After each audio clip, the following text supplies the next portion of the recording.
வணக்கம் சார். வணக்கம். இப்போ நீங்கள் வந்து இப்போ தருமபுரி மாவட்ட பிஜேபி பொதுச் செயலாளர் இருக்கீங்களா? ஆமாம். ஒரு எத்தனை வருஷமா இந்த பொதுச் செயலாளர் பதவியில் இருக்கீங்க?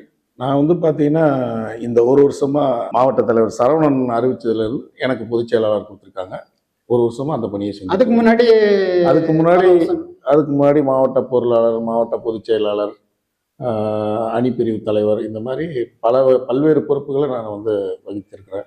21 சட்டமன்றத்தில் அவங்க ஜெயிச்சு திமுக ஆட்சி வர முன்னாடி ஊருக்கு ஊர் இந்த போதைனால மதுனால பெண்கள் நிறைய பேர் விதையாயிட்டாங்க கணவர் இல்லாம. இதுக்கு குடிதான் காரணம், டாஸ்மார்க் மூடணும், மது ஒழிக்கணும், இப்படிலாம் ஊருக்கு ஊர் பிரச்சாரம் பண்ணாங்க. இப்போ அது எப்படி நீங்க எப்படி தருமபுரியில இந்த போதை கலாச்சாரம் எப்படி இருக்கு? டாஸ்மார்க்ல எவ்வளவு கடை சார் இருக்கும் தருமபுரியில? டாஸ்மார்க்ல வந்து பார்த்தீங்கன்னா கிட்டத்தட்ட 84 கடை தருமபுரி மாவட்டத்தில் சரி, இருக்கும் டோட்டல். இப்போதைக்கு இந்த 21 திமுக ஆட்சிக்கு வந்த பிறகு ஏதாவது குறைச்சிருக்காங்களா, இல்ல கூடி இருக்குதா? அதாவது பார்த்தீங்கன்னா, அவங்க எப்பயுமே வந்து அவங்க சொன்ன சொல்ல வந்து காப்பாற்ற மாட்டாங்க திமுக. இது மக்களுக்கும் தெரியும், எங்கள் மீடியாவுக்கு எல்லாருக்குமே தெரியும். ஏன்னா அவங்க வந்து பொய் பிரச்சாரம் சொல்லி மக்களை ஏமாற்றி, அதாவது ஒரு மார்க்கெட்டிங் மாதிரி பண்ணுவாங்க. தேர்தல் பிரச்சாரம் மார்க்கெட்டிங் எப்படி பண்ணுறாங்களோ அந்த மாதிரி என் பொருள் இப்படி இருக்குது அப்படி இருக்குன்னு சொல்லி வியாபாரம் பண்ணி ஆட்சிக்கு வந்தவங்க. இவங்க வந்து பார்த்தீங்கன்னா படிப்படியாக குறைக்கிறேன்னு சொல்லிட்டு மதுக்கடைகளை வந்து பார்த்தீங்கன்னா அரசு மதுபான கடைகள் 84 மாவட்டத்தில். ஆனால் இன்னைக்கு வந்து பார்த்தீங்கன்னா சந்து கடைகள் அவர்களே வியாபாரத்தை அதிகப்படுத்துவதற்காக சந்து கடைகள் மூலமா கிட்டத்தட்ட 500க்கும் மேற்பட்ட சந்து கடைகளை கொடுத்து அதன் மூலமா வருமானத்தை சம்பாதிச்சிட்டு இருக்காங்க. அது மட்டும் இல்லாமல் அதற்கு காவல்துறை அதிகாரிகளும் வந்து பார்த்தீங்கன்னா உடந்தையாக இருக்காங்க. இது வந்து பார்த்தீங்கன்னா இந்த தருமபுரி மாவட்ட மக்களுக்கு வந்து ஒரு மிகப்பெரிய மோசமான குடும்ப சூழல். காரணம் என்னன்னா, ஏழ்மை ஆகிறதுக்கு இது ஒரு முக்கியமான காரணம். அவங்க குறைந்த அளவில் எந்த வேலை இல்லாமல் விவசாயத்தை நம்பி வாழ்ந்திருக்கக்கூடிய அந்த மக்கள் விவசாயத்தில் கிடைக்கக்கூடிய சொற்ப வருமானத்தை வைத்து குடும்பம் நடத்திட்டு இருக்காங்க. அதிலையும் கொண்டு வந்து இந்த சந்து கடைகளை அங்கங்க ஒவ்வொரு ஊர்ல 10 கடை அந்த மாதிரி இருக்கும்போது அங்க குடிச்சிட்டு அந்த பணத்தை விரயம் பண்ணி அந்த குடும்பத்துல வந்து பாத்தீங்கன்னா இன்னைக்கு கனிமொழி வந்து பாத்தீங்கன்னா சொன்னதை விட பல மடங்கு இன்னைக்கு விதவைகள் அதிகமாயிருக்காங்க. இதுக்கு வந்து பாத்தீங்கன்னா திமுக ஆட்சி தான் காரணம். இந்த சந்து கடைன்னு சொல்றீங்க, ஒரு 400-500 கடை தருமபுரி மாவட்டத்தில் சந்து கடை ஓடுதுன்னு சொல்றீங்க. அது எப்படி அரசுக்கு சம்மந்தம் இல்லாத ஒரு வியாபாரம் பண்றாங்களா அந்த பாத்தீங்க? அரசியல் சம்பந்தத்தோடு தான் இது வந்து பாத்தீங்கன்னா அப்ப நீங்க வந்து இன்னொரு 50 கடை டாஸ்மார்க்கே திறந்துட்டு போயிடலாமே, எதுக்கு இப்படி 500 சந்து? அதாவது மக்களுக்கு முன்னாடி பாத்தீங்கன்னா இந்த கடையை வந்து குறைச்சிட்டோம், 84 கடை தான் இருக்கு, படிப்படியா குறைச்சிட்டோம் அப்படின்னு மக்களுக்கு வெளிப்படையா காட்டிட்டு உள்ளுக்குள்ளார பாத்தீங்கன்னா நிறைய சந்து கடைகள் அதே அங்க இதுக்கு முன்னாடி எவ்வளவு சரக்கு வந்ததோ அதை விட பல மடங்கு வியாபாரம் பண்ணி லாபத்தை ஈட்ட வேண்டும் என்பதற்காக பணம் சம்பாதிக்கணும், மக்களை ஏமாத்தி டாஸ்மார்க் குறைச்சிட்டு சந்து கடைகளை அதிகமா திறந்திருக்காங்க. இதெல்லாம் மக்களுக்கு தெரிய வருதா? இது வந்து பாத்தீங்கன்னா மக்களுக்கு தெரியும். அவங்க வந்து இதுக்கு முன்னாடி 10 வருஷம் இந்த பிரச்சாரம் பண்ணாங்க, இப்ப அப்படி செயல்படுது. அதெல்லாம் மக்கள் வந்து நல்லாவே புரிஞ்சுக்கிட்டாங்க. கனிமொழிக்கா வந்து பேசுனது வந்து பாத்தீங்கன்னா என்ன ஸ்லோகத்துல பேசினாங்க அப்படிங்கறது தெரிஞ்சுக்கிட்டாங்க. இன்னைக்கு என்ன போய் பேசிட்டு இருக்கிறாங்கன்றது தெரிஞ்சுக்கிட்டு மக்கள் இந்த வர 26 சட்டமன்ற தேர்தலில் சரியான பாடம் புகட்டுவாங்கன்னு நான் நினைக்கிறேன். சமீப காலமா பாத்தீங்கன்னா இந்த ஏடிஎம்கே பிஜேபி கூட்டணி உறுதிப்படுத்தின பிறகு டப்பா இன்ஜின் அப்படி உணவர்த்தேன் தவறான வழியில பிறந்தவனா இருக்கலாம், அட்ரஸ் தெரியாதுன்னு அட்ரஸ் படமா அடிச்சிருக்காங்க. எந்த கட்சியும் தெரியாது. டப்பா இன்ஜின் பற்றி மோடிஜி படத்தையும் நம்ம எடப்பாடியான படத்தையும் போட்டிருக்கிறாங்க. இது எப்படி சார் பாக்குறீங்க? இது வந்து பாத்தீங்கன்னா பாரதிய ஜனதா கட்சி வந்து பாத்தீங்கன்னா ஒரு அற்புதமான வெற்றி கூட்டணி அமைச்சிட்டாங்க. இவங்க திமுக கூட்டணி வந்து பாத்தீங்கன்னா இந்த இந்தியா கூட்டணி அப்படின்னு சொல்லக்கூடிய இந்தியா கூட்டணி அவங்க வந்து பாத்தீங்கன்னா நொடிஞ்சு போய் அவங்க என்ன பேசுறதுன்னே தெரியாம பதற்றத்தில் இதெல்லாம் பேசிட்டு இருக்காங்க. வந்தே பாரத் மாதிரி அதிவேக ட்ரெயின். ஆனா அவங்க இன்னைக்கு வந்து பாத்தீங்கன்னா ஒவ்வொரு மாவட்டத்திலும் பழைய பஸ்ஸை தொடச்சி கிளீன் பண்ணி பெயிண்ட் அடிச்சு புது பஸ் மாதிரி விட்டுருக்காங்க. அதை விட இது கேவலம் கிடையாது. அதே சமயத்துல வந்து பாத்தீங்கன்னா அவங்க இன்ஜின் வந்து பாத்தீங்கன்னா கோளாறான இன்ஜின். எங்களது டப்பா இன்ஜின்ன்றாங்க, அவங்களது வந்து கோளாறான இன்ஜின். அவங்களுக்கு மூளை குழம்பி போய் பஸ்ஸுகள்லாம் புதுசா விட்ட எல்லோ கலரு ரூட் பஸ்ஸுகள்லாம் பழைய பஸ்ன்னு சொல்ல வரீங்களா? கண்டிப்பா 100% பழைய பஸ். அது நீங்க எங்க வேணாலும் ஆய்வு பண்ணுங்க. எல்லா பஸ்ஸும் பழைய பஸ். பழைய பஸ்ஸை பெயிண்ட் அடிச்சு அது இன்னும் பாத்தீங்கன்னா அது அந்த புதுசா இப்ப வந்திருக்கிற புது பஸ் மாதிரி இருக்கிறது கூட படிக்கட்டுக்கெல்லாம் உடைஞ்சி ரொம்ப மோசமான சூழலில் எங்க வேணாலும் நிற்கக்கூடிய ஒரு சூழலை ஏற்படுத்திட்டு இருக்கு. இது வந்து பழைய பஸ் நானும் கேட்கறேன், நீங்களும் சொல்றீங்க பழைய பஸ். இது மக்களுக்கு நடுத்தர மக்கள் தெரிய வருது. மக்களுக்கு வந்து பாத்தீங்கன்னா அது மேக்சிமம் மக்களுக்கு எல்லாம் வந்து தெரியுது. ஆனா இவங்க ஒரு சில மக்களுக்கு அது தெரியாம புது பஸ் அப்படிங்கிற ஒரு, ஏன்னா மேக்கப் போட்டு ஒரு லைட் எல்லாம் போட்டு டிசைன்லாம் சீரியல்லாம் போட்டு கொண்டு போயிட்டு இருக்கும்போது மக்கள் அதை வந்து நம்புறதுக்கு தயாரா இல்லை. இருந்தாலும் ஒரு புது பஸ் விட்டுருக்குறாங்க அப்படிங்கிற ஒரு நம்பிக்கையோட இருக்காங்க.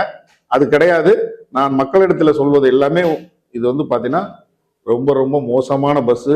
இது வந்து பழைய பஸ் பெயிண்ட் அடிச்சு நமக்கு கொடுத்துருக்குறாங்க. இது மக்கள் நம்ப மாட்டாங்க. அது மாதிரி பார்த்தா அரசு ஊழியர் மட்டும் இல்லை, எல்லா துறையிலையும் டிரான்ஸ்போர்ட்லையும் பார்த்தீங்கன்னா ஒரு 8-10 வருஷம் முன்னாடி ஓடினா அதே டிரைவர் இதெல்லாம் ஓடி இருக்கு. எக்ஸ்ட்ரா டிரான்ஸ்போர்ட்லையும் ஆளை எடுத்தோம் இல்லை, அப்படி எடுக்கிற ஆட்களை வந்து டெய்லி தினக்கூலி எடுக்கிறாங்க. இன்னைக்கு வந்து போக்குவரத்து துறையை பொறுத்த வரைக்கும் ரொம்ப மோசமான நிலையில போயிட்டு இருக்குதுங்க. அது வந்து பலவிதமான ஃபண்டுல இருந்து எடுத்து போக்குவரத்துக்கு சரி கட்டிட்டு இருக்கிறாங்க. காரணம் என்ன அப்படின்னா, இன்னைக்கு எல்லா போக்குவரத்து நிறுவனங்களையும் தனியார் வசம் ஒப்படைச்சு அதை டெண்டர் விட்டு டெண்டர் மூலமா டிரைவர்களுக்கும் கண்டக்டர்களுக்கும் பணம் கொடுத்துட்டு இருக்காங்க. அதுவும் பிறகு தேர்தல் நெருங்கிறப்ப காசு சம்பாதிக்கவா என்னன்னு தெரியல. தமிழ்நாட்டில் பல மாவட்டங்கள் வந்து மினி பஸ் நிறைய அலோடு கொடுத்துருக்காங்க. ஒவ்வொரு மாவட்டத்தும் 100 பஸ் 200 பஸ் புதுசா அலோடு கொடுத்துருன்னு சொல்றாங்க. புதுசா ரூட் கொடுத்தா தானே அவங்க பணம் சம்பாதிக்க முடியும். ரூட்டுக்கு எவ்வளவு அமௌண்ட் தேவை அப்படின்னு சொல்லிட்டு அவங்க கிட்ட உங்க ஊர்ல அந்த மாதிரி ஏதாவது புதுசா நிறைய பஸ் கொடுத்துருக்காங்க. இன்னைக்கு வந்து பாத்தீங்கன்னா வெள்ளோலைக்கு 2 பஸ் போயிட்டு இருக்கு. இந்த மாதிரி வந்து பாத்தீங்கன்னா ஏற்கனவே நிறுத்தி வச்ச பஸ் எல்லாமே மறுபடியும் புதுசா கொடுத்துட்டு இருக்காங்க. அரசு பஸ் டிரான்ஸ்போர்ட் மோசமா இருந்தாலும் இன்னொரு பக்கம் லாஸ்ன்னு சொல்றாங்க. மகளிர் சேவை அது ஒரு லாஸ். அதெல்லாம் இல்லாம மினி பஸ் தனியார் கொடுத்தோம்னா அரசுடைய வருவாய் இழக்குமா? கண்டிப்பா. அதாவது அரசுக்கு வந்து பாத்தீங்கன்னா இந்த பஸ் மூலமா வருவாய் இழப்பு 100%. அதுல எந்த மாற்றமும் கிடையாது. அதுல மினி பஸ் கொடுத்ததுனால இன்னும் வந்து பாத்தீங்கன்னா நிறைய இழப்புகள் இருக்குது.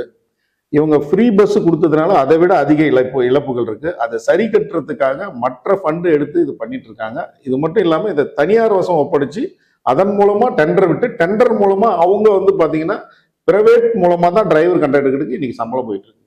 இப்போ நீங்க வந்து இப்போ நாளைக்கு வந்து இப்போ ஆட்சி எடப்பாடியான ஆட்சி பிஜேபி எல்லாம் சேர்ந்து ஒரு ஆட்சி கூட்டணி ஆட்சி வருது, இல்ல தனி மெஜாரிட்டியில ஏடிமி உட்காருது, உங்களுடைய கோரிக்கையா இந்த டாஸ்மார்க் குறைக்கிற விஷயம், இந்த இந்து கோயில்களில் நடக்கூடிய இந்த இதெல்லாம் தடுக்கிறதுக்கு நீங்க ஏதோ கோரிக்கை வைக்கிற மாதிரி ஐடியா இருக்கு?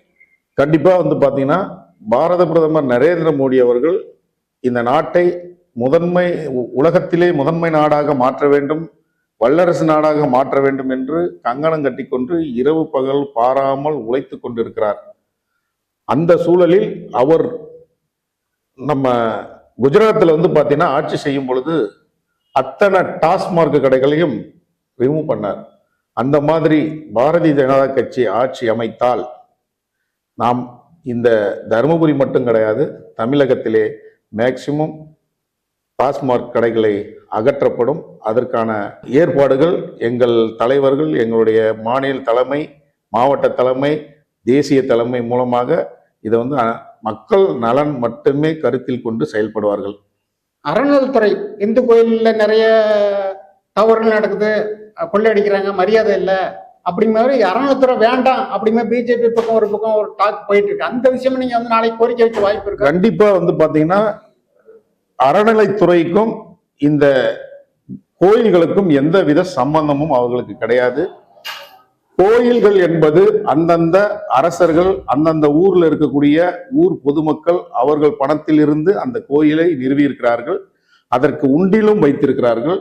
எதற்காக அந்த உண்டியலை வைத்திருக்கிறார்கள் என்றால் அந்தந்த கோயிலுக்கு பழுதுபார்ப்பு, அங்கு வரக்கூடிய இயலாதவர்களுக்கு ஏதாவது உணவளிப்பது, அங்க இப்ப எங்கேயாவது போயிட்டு வரும்போது தாகம் எடுக்கும், அதற்கு தண்ணீர் குழாய் அமைத்து கொடுப்பது, இந்த மாதிரி சுற்று வட்டார சுத்தமாக வைத்துக் கொள்வது, அந்த ஊருக்கு ஏதாவது நல்லது செய்வதற்காகத்தான் அந்த உண்டியலை வைத்திருக்கிறார்கள்.